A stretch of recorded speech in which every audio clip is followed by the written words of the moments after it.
So I think there is debate around what the year ahead looks like for HR. I think overall, HR is needing to lead in a wide variety of areas. There are certainly areas in terms of challenges with improving productivity, improving employee engagement that are front and center. And some of that, and just in general, how do we really enable managers and leaders to more effectively have a better workforce and to improve business results. And I think some of that, really the role of HR in that, is providing the data, providing the analytics, and providing the insights to enable the teams to achieve some of those results. It's not always, I think the role doesn't always mean that HR has to be the one actually delivering some of those programs, but kind of setting the strategy, providing and enabling the capability, and providing the tools to managers and employees to do it.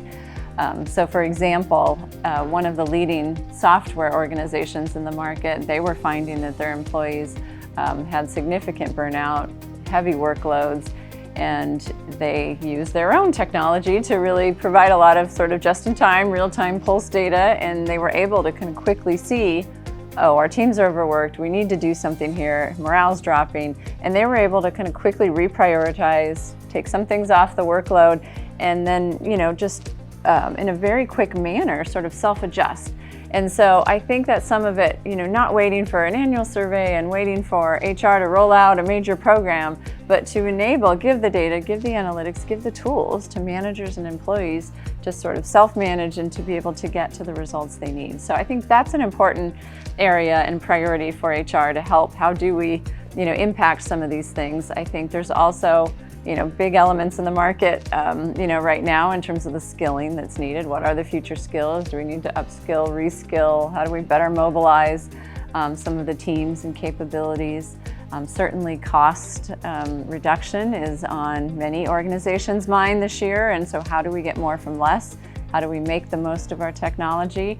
Do we need to rationalize some of our technology stack? Do we need to relook at how we're operating and find ways to operate more effectively, in critically evaluating the service delivery model or potential changes to process? So I think from an HR perspective, they need to show leadership in a lot of different areas, whether it is improving productivity, engagement, skilling. How do we, effectively help leaders and managers manage their team, as well as look for opportunities to kind of proactively put themselves in a better position for the organization. So it's a lot.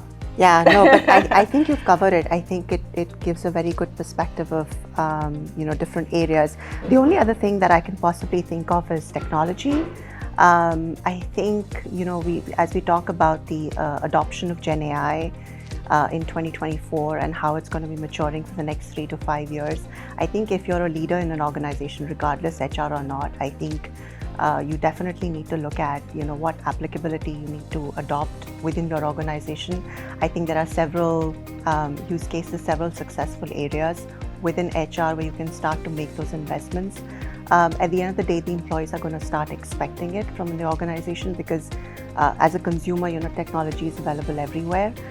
So the adoption of that, the faster you bring it into the organization, is a huge differentiator as an HR leader. It all impacts, retention of talent, attraction of talent, etc. So all of those things are very, very critical to an HR leader.